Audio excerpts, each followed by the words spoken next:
July 10th, 2014. This will be interview number 3 with Mr. Barr. New issues, pretty much the same thing. I'm gonna go ahead and give you the floor, Mr. Barr. You go ahead and explain what's going on here in Greenwood. Well, you know, same. What's the saying? New day, same stuff. Same thing, different day. Yeah, same thing, different day. How much can you elaborate on one subject? You know, Right. You would think bringing awareness of it and making it known to the general public and to the people in which you're directing it to would have some type of effect. Would allude to some type of change, but it does not. And just speaking to the atmosphere here in Florida County, there is no accountability among our political leadership here. That's the word for the day. The word for the day is accountability. Accountability, people. Accountability. I mean, I cannot, people tell me all the time I talk too much about leadership. You can't talk enough about leadership. Right, why would you not? And, now that we see leadership not working for, some people, they're saying the same thing now. Right. I've been I've been saying this, for years, ever since I first came back to Greenwood, hold these people accountable. These people work for you. If you are an elected official, you work for the people who voted you in. We are taxpayers. We pay your salary. And, people need to understand that power resides with you, not with them. So what should people do? Give me the best ways to hold these people accountable. Hold their feet to the fire. Well, the first thing, is that people have to know that they can. People have to know that the politician works for them. That the police officer works for them. Right. That the fire department works for them. Yeah. Especially if you have a job, you're paying taxes. Even if you don't, even if you are a consumer, you're still paying taxes. Right. Sales taxes goes to the state and to the city. Exactly. So either way, you're a taxpayer, unless you're not paying taxes on anything. But that pays the salary of these public officials, pays the salary of these appointed public officials. So for the community and people in the community not to be satisfied or not to have the things provided for them needed to better themselves is a direct problem of the leadership. Right. And they're only able to get away with that because no one is there to hold them accountable, or not enough people are there to hold them accountable to make a statement, a difference. Yeah. Do you mean in the meetings? Period. Through media, at meetings, wherever there is not enough showings of enough people to show these people that, hey, we're serious about this. You all are not performing for us. A lot of people may say it in private, but not enough people actually, come out. Get out, right? But people just have to understand that, hey, you can. These people work for you. Don't feel like you're inferior to them because they are in this position. That's your position. That is your position. If you're a citizen of America, of Greenwood, Mississippi, that is your position that person is sitting in. And you're going to this person. It's just like, let me finish my thought. You're going to this person about a position that they're holding as yours and trying to get something done that would better you and everyone else, and they're not doing it. Right. That would be just like an employer going to an employee, and the employee saying, oh, well, I'm not going to do that. You work for me. How are you going to tell me that you're not going to perform what I just asked you to perform? Exactly. And I'm paying you. If it wasn't for me, you wouldn't have a salary. But that's what people in power do. And what can a common man do I just show up at the meetings and tell them I'm not locking away things? Well, you can, but as one person, as a common man in Greenwood, there's actually nothing as a single person that you can do to actually do something. All you can do is, things like what some have done, and speak out and try to get this done, try to get that done. But actually, nothing is going to take place. Like I said, it takes numbers to make things like that happen. To make people move. One or two people voicing the complaints of the many is not going to get anywhere if there's not a backing behind that. Right, exactly. But yeah, there is accountability. Yeah. There is no accountability at all with any of our leadership. Um, all of our leadership here in Greenwood, especially the majority of it, the majority of our leadership, especially the ones in power, is all African American, all black. And the fact that that side of town is still as bad as it is, as still dilapidated as it is, that blame does not fall all on the people living there. The majority of that blame falls to the people who are elected to make that place better. Right. But they don't. Yeah. And they only get away with it because the majority of people do not know that they can go and hold these people accountable. You can go and hold the mayor accountable, Ms. McAdams. You can hold Johnny Jennings accountable, Lisa Cookston. These are your city councilmen. Mr. Charles McCoy. Right. Miss Dorothy Glenn, Mr. David Jordan, Yeah. Mr. Carl Palmer. These are your elected officials. You can go to these people, and they are responsible for making decisions to better you on your county supervisor board. Mr. Phil Wolf, Mr. Robert Moore, who spoke at the Voters League meeting last night, who was saying the same thing. One of the only elected officials to show up to a meeting, which all were invited, but didn't show. But that was him being accountable. He was answering to the people who invited him. District 3, Mr. N1 Brown. District 4, Mr. Wayne Self. District 5, Mr. Robert Collins. By show, but Mr. Moore, yeah. But I'm just saying, these are the people who are responsible for your well-being. Right, the life you live. And this is coming from a person who knows. And the only reason I know is because you can look it up. You can Google it. You can find this information for yourself. These people are here responsible for your well-being. And especially you as a collective people. Right. Everybody. Yeah. Not just you singularly, but you as a collective. whole. Yeah. Everybody, they are responsible for the well-being of everybody. And it's so obvious that the well-being of the people on the south side of Greenwood is not being looked after. We see it time and time after again, after meeting, African American that goes up to these people and nothing gets done. They get nothing passed. They get nothing through. Anything that's outside the box or anything that's not catered to what they already know or have a dealing with, then is mute. What's causing our people to not care about us as a whole? That's a whole nother subject, because that's something that's just in us as people. And once we're brought up out of a situation, we feel like we're better than the people who, we just left in that situation. Right, where we came from. That's the whole, I'm oppressed, but now I'm gonna get up and I'm gonna become the oppressor type thing. And so, who's gonna hold them accountable? Me and one of my colleagues like to say, who you gonna tell? Yeah, who you gonna tell? It's nobody to tell. Who you gonna tell? You can't go to the mayor about this because you already went to your city councilman about it, and they're both on the same. So you can't go. You go to your supervisor, and they're all in cahoots. Right. Against what you're doing, or and there's nothing there. If you're not on one side or the other, you're stuck in the middle. It's almost as if you're non-existent. And you're even treated that way. Yes. You're even looked at that way. For you, you could call the police station here in Greenwood and just say, hey, I want to know which police officer drives car 25. Who is this? What you want to know for? Yeah. They'll question you. They'll question you.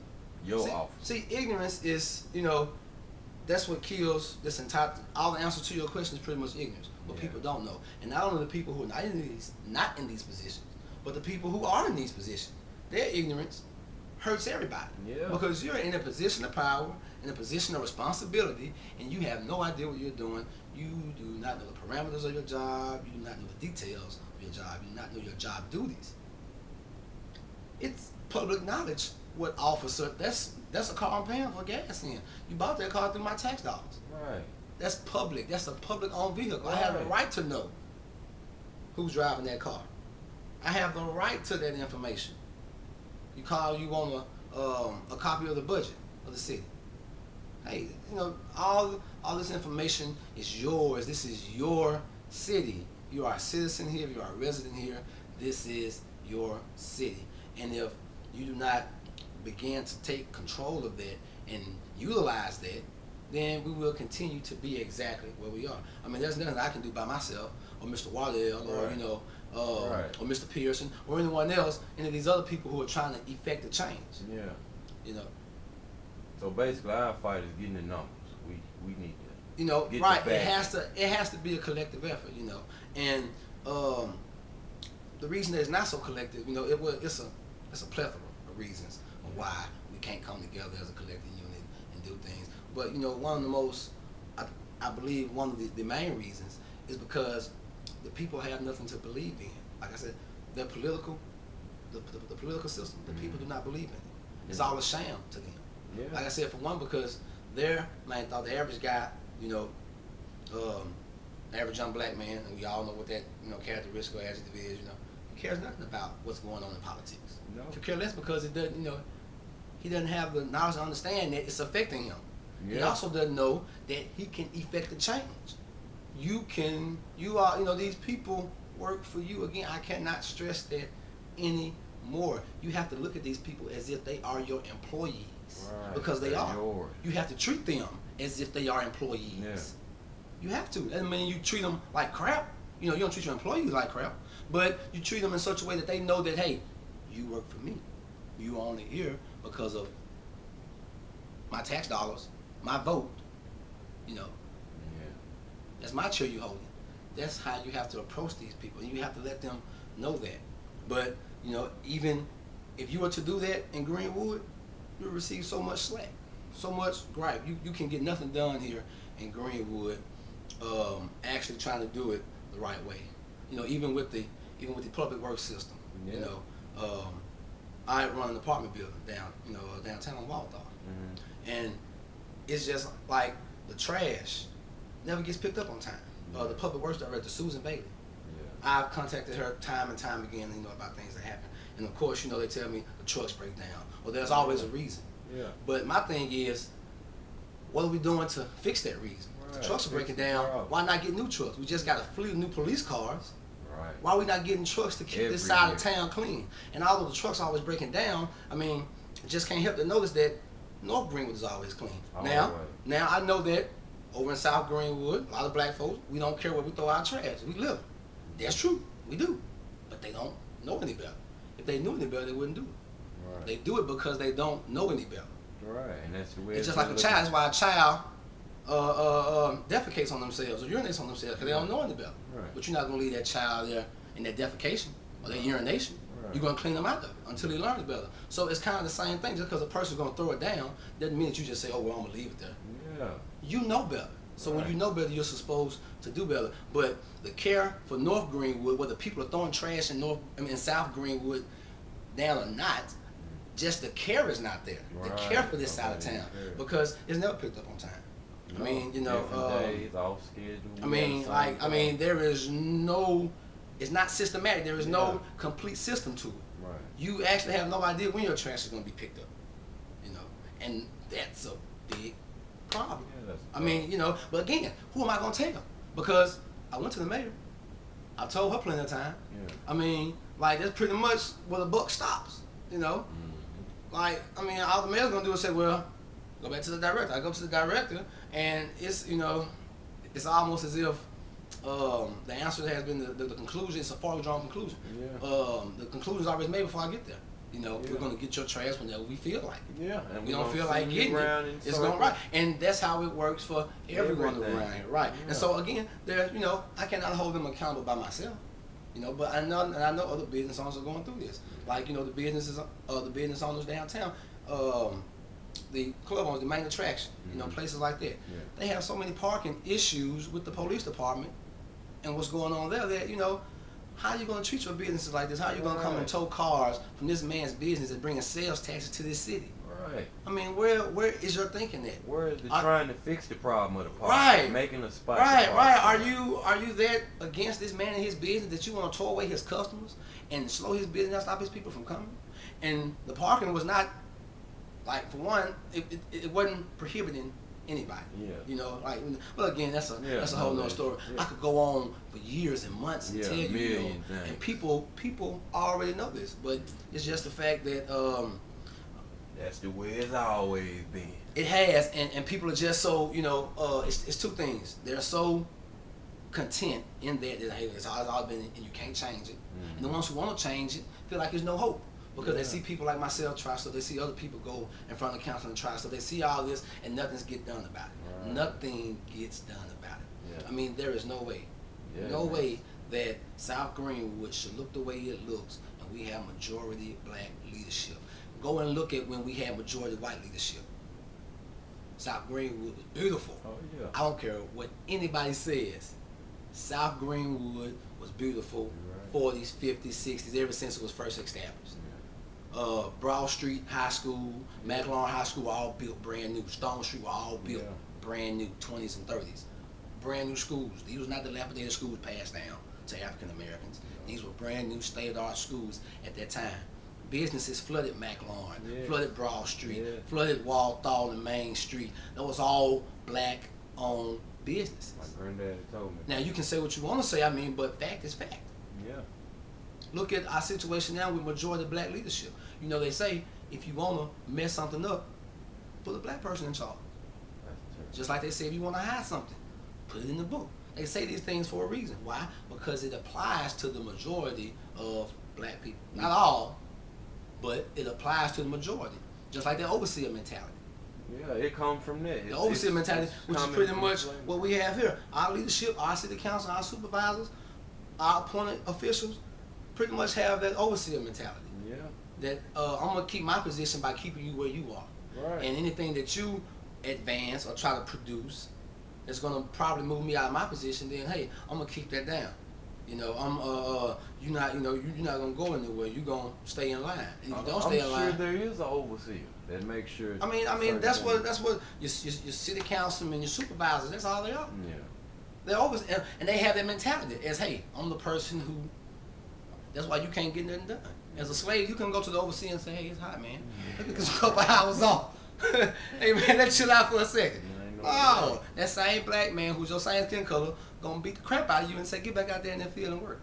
Well, it's the same way now. When you go to your elected official, people have to look at concepts. Don't always look at names and let names fool you and titles fool you. It's all the same thing. Overseer, councilman, overseer, state representative. It's still a person of your same skin color who is put in charge of you. But you put this person in charge of you because they gave you the vote to do it. Yeah. But not only in that, you're so ignorant to the fact that you haven't been taught the things you need to know how to vote. To know that sometimes, hey, it's not good to vote because there's nobody worth voting for. And that's a whole nother subject. I don't want to jump off on that.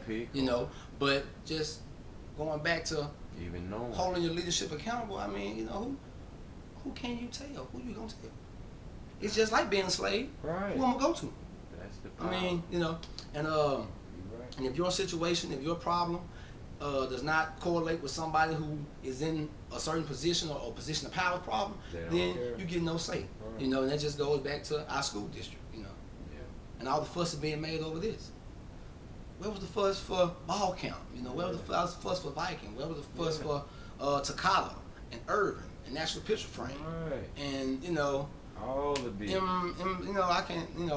Even the ones that were trying to. Right. What about the businesses on Howard Street and Main Street? There where it's leaving. It's not here anymore. The Orlanskis and people like that. The Lodges. These were immigrant people.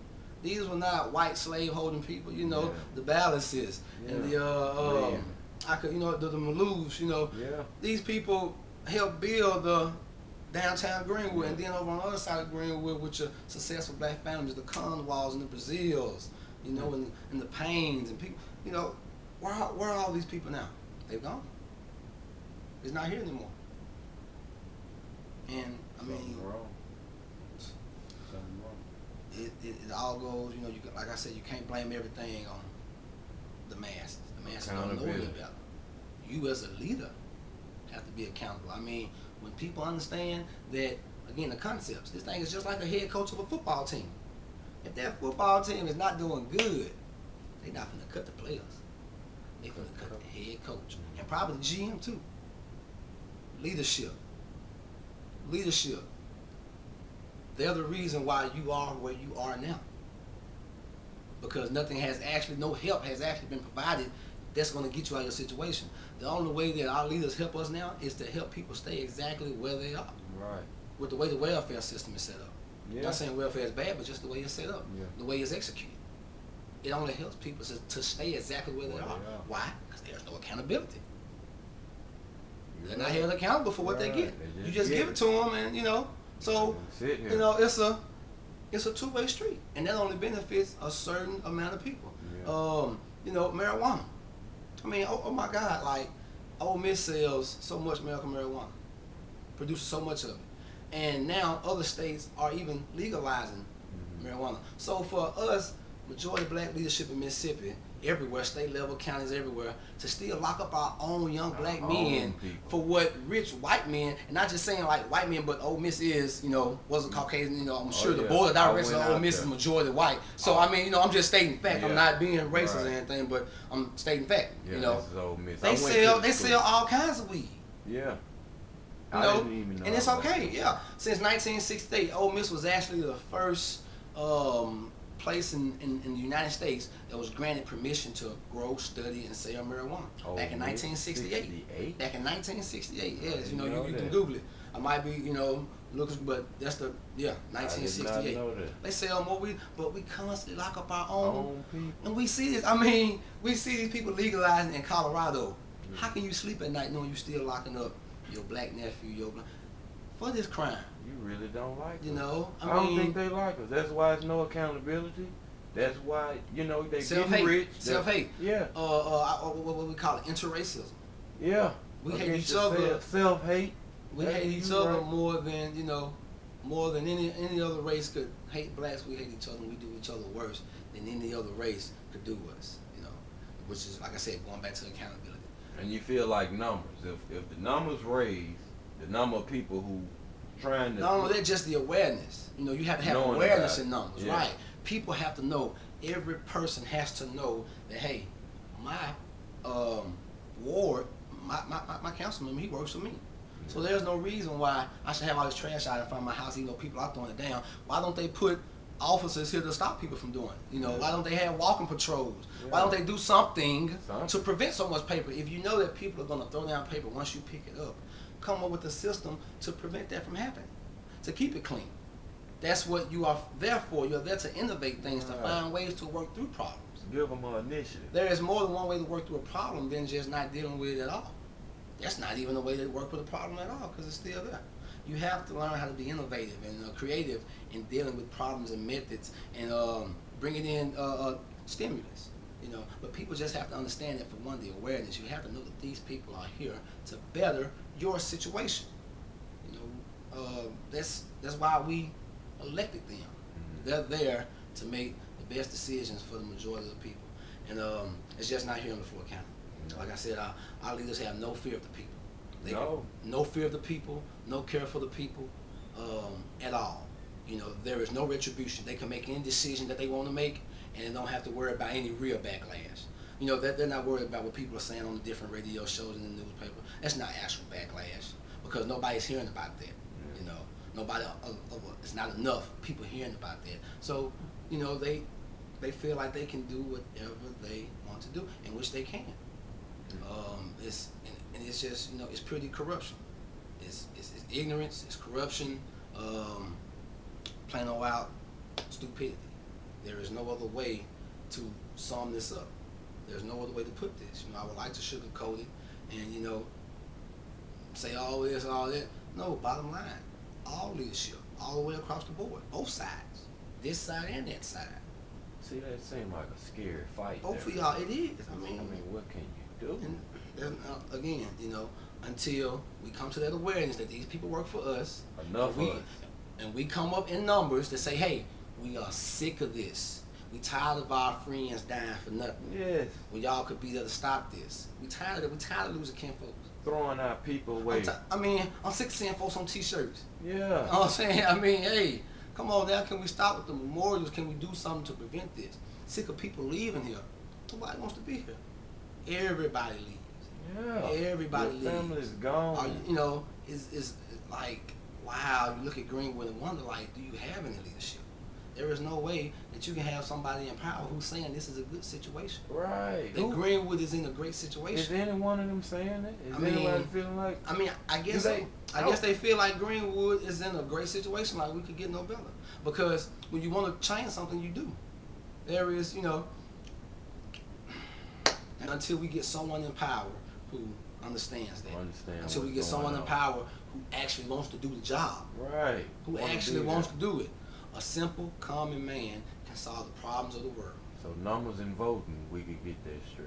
We run this. Yeah. We could get anything we want. You see what the Republicans did to get that in? Who they came to? Who they go to? Who you mean? All the Democrats. They said Democrats, hey, we need y'all. You know, Thad Cochran and McDaniel. Look at Obama. Look at Obama been in 8 years. Why? Because of the minority vote. Right. Yeah. The minority vote. We run this. If you can vote, we got the numbers. We can do it. I mean, we can do it. We just have to, you know, we have to say, hey, look, we're sick of doing this. We want to do something different. We want to compete with everybody else. We're tired of just being old Greenwood. You know, old Greenwood is, you know, hey, we ain't finna die in old Greenwood. Yeah. You know, you all probably lived that life, had it, but hey, this is, we want better. We want more. You know, we want 6-8 schools. Yeah. You know, only way we're gonna do it is if we, you know, get together. Everybody know what I'm talking about. You know, we combine, solid down, we get together. You know, we need major programs here. We need major companies here. We need attractions to bring people here. We know people not gonna come for our school district. We're not gonna attract nobody here what's going on in our school district. No. So what we have to do, we have to get creative. Find another way to get companies here. It's more than one way to skin a cat. Exactly. So if you can't get them through the school, bring them through something else. You know, libations. Everybody loves the libate, if that's a word. I don't know if that's a word or not, but everybody loves to enjoy themselves. You know, speaking to the downtown proposal. Everybody loves to enjoy themselves. Totally if you can't draw them in one way, draw them in another way. A tax incentive is great, but to bring someone in with a tax incentive and they don't have the business, like tax incentive not gonna bring customers. The customer's not getting the sales tax rebate. They're not getting a discount. What's gonna bring the customers? You can open up all the businesses you want, but if you don't have the clientele for it, you know. And what is the city gonna do about that? You know, the city has to do something about the fact that these businesses do not have the clientele that they need to stay up where they are. They have to. They have to do that. You have to understand that, okay, the clientele's not here. Okay, city, you got to step in. That's what y'all for. That's why we elected you. But you know, that's pretty much it, man. I'm glad Mr. Moore said what he said. It just validates what I say all the time. Hold your leadership accountable. You run this, and